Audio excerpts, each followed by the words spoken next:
कार्तिकेय, बेटा कार्तिकेय, कहाँ हो तुम? कार्तिकेय,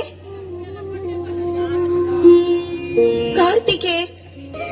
माँ, पुत्र, माँ, पुत्र।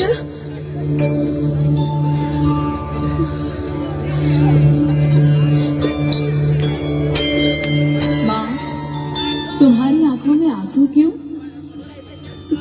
मैं तो तुम्हारे पास ही हूँ, तुम्हारे अंतर में, तुम्हारी ममता की जगमगाती ज्योति में।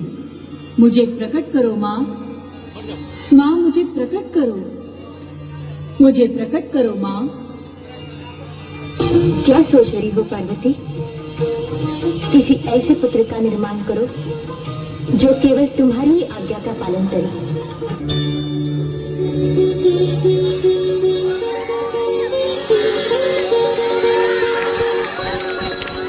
ताली बजा के ताली बजा दो।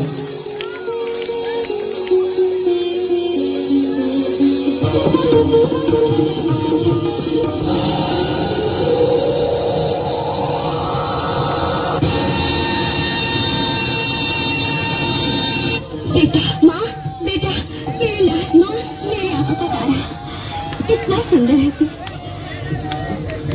बेटा, माँ, मैं स्नान करने जा रही हूँ।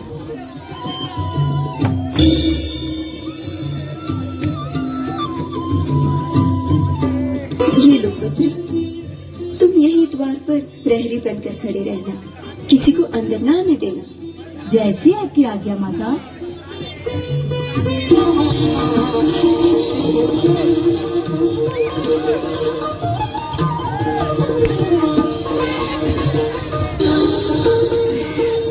ठहरो, कौन है आप? शंकर। शंकर, ये काम कर, आप अंदर नहीं जा सकते। हमें रोकने वाले कौन हो तुम? राजकुमार। राजकुमार? हाँ, ज्यादा बहस करोगे तो कर दूंगा 1 2 3 4। जो गरजते हैं वो बरसते ही नहीं। तुम रास्ता नहीं छोड़ोगे? नहीं। मेरी बात नहीं मानोगे? मान ना मान, मैं तेरा मेहमान। चले जाओ, नहीं तो हो जाएगा कल्याण। बालक, तुम्हारी ये अवस्था देखकर हमें तुम पर दया आ रही है। और मुझे आपकी बातें सुनकर हंसी आ रही है। तुम्हारी मृत्यु? मेरी मृत्यु? जब तक मेरी माँ का मेरे साथ आशीर्वाद है, आप मेरा बाल विवाह नहीं कर सकते। चले जाओ। क्या बोल रहे डमरू वाले? नहीं तो कौन है बालक?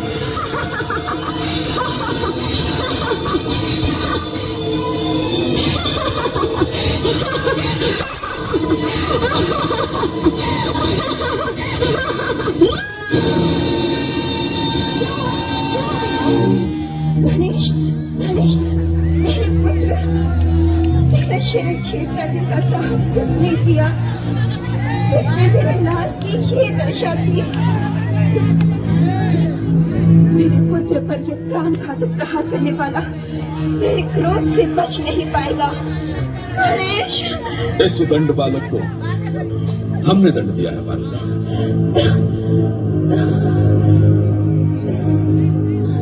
आपने, स्वयं शिव ने अपने हाथों एक निर्दोष बालक का वध किया? यह संभव है? हमें ज्ञात नहीं था कि ये बालक तुम्हारा है पार्वती।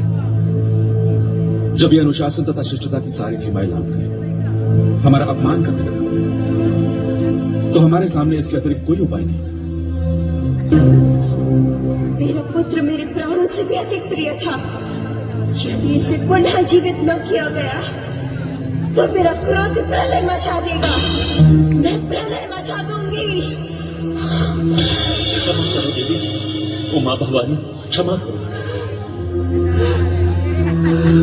माते, क्षमा करो माते, क्षमा करो। हम पर कृपा करो महामाया, क्रोध शांत करो। हम आपसे प्रार्थना करते हैं माता, कृपया शांत हो जाइए। हम पर दया कीजिए माता। दया करो माता, क्रोध शांत करो माता, दया करो माता, क्रोध शांत करो, दया करो माता, दया करो। मेरा पुत्र मुझे प्राणों से भी अधिक प्रिय था। यदि इसे पुनः जीवित न किया गया तो मेरे क्रोध का परिणाम भयंकर होगा। महादेव, अब आप ही कोई उपाय कीजिए, बालक को प्राण दान दीजिए, अन्यथा विष्णुदेव, बालक को जीवन दान देना तो संभव है,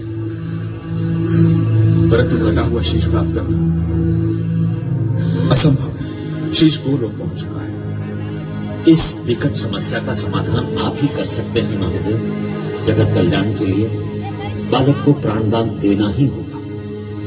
आपकी कृपा दृष्टि से सृष्टि का निर्माण हुआ है।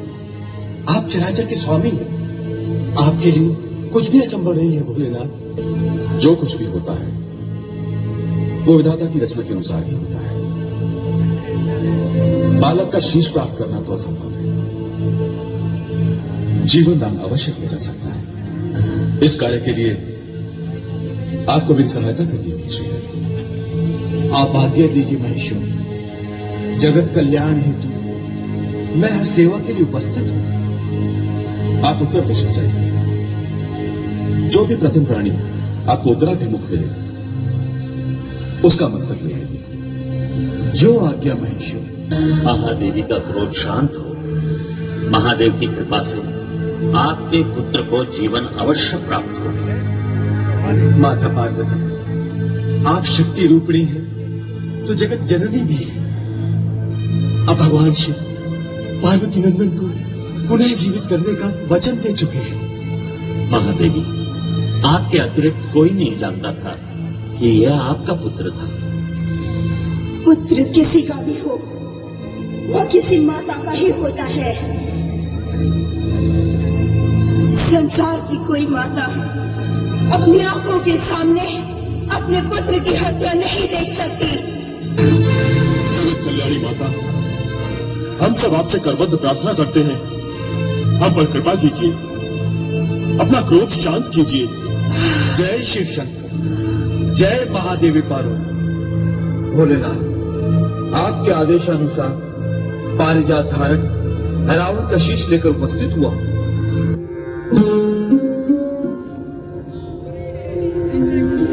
नहीं नहीं, मेरा पुत्र देवमुखी था, वो पशुमुखी कदापि नहीं हो सकता। नहीं देवी पार्वती, विधि के विधान एवं मर्यादा के अनुसार हमारा ये बालक गजानन का रूप ही धारण करेगा। इस विधान को स्वीकार कीजिए देवी।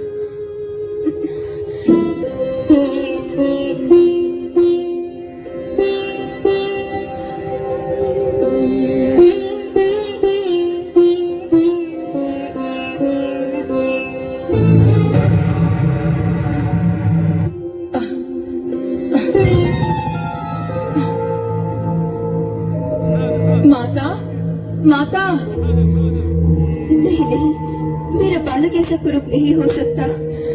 प्रभु, मेरे साथ ऐसा अन्याय क्यों? हम इसी समय घोषणा करते हैं कि गजानन गणेश को देवताओं में सर्वोच्च स्थान प्राप्त होगा।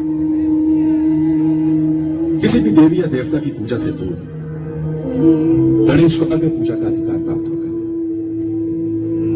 दानव या मानव ही नहीं, देवताओं के लिए भी शुभ कार्य करने से पूर्व गजानन गणपति की पूजा करना अनिवार्य होगा। जो ऐसा नहीं करेगा वो किसी भी देवी या देवता की कृपा का पात्र नहीं होगा।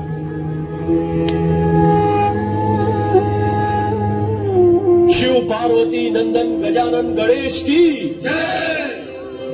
हमारा गणेश बुद्धि में सर्वश्रेष्ठ, सिद्धिदाताओं में सर्वोत्तम, विघ्नहर्ता सुखकर्ता देवता के रूप में सर्वोच्च स्थान प्राप्त करेगा। बुद्धि सिद्धि दाता विघ्नहर्ता सुखकर्ता गजानन गणेश की। हर हर महादेव। भोलेनाथ, क्या सर्व पूज्य गणेश आपके भी पूज्य होंगे? अवश्य होंगे। हमें भी प्रत्येक शुभ कार्य से पूर्व श्री गणेश की वंदना करनी होगी। अर्थात हर शुभ कार्य के प्रारंभ का अर्थ श्री गणेश होगा। हाँ मुनिवर। जय जय श्री गणेश, जय जय श्री गणेश। गौरी नंदन गणेश की जय।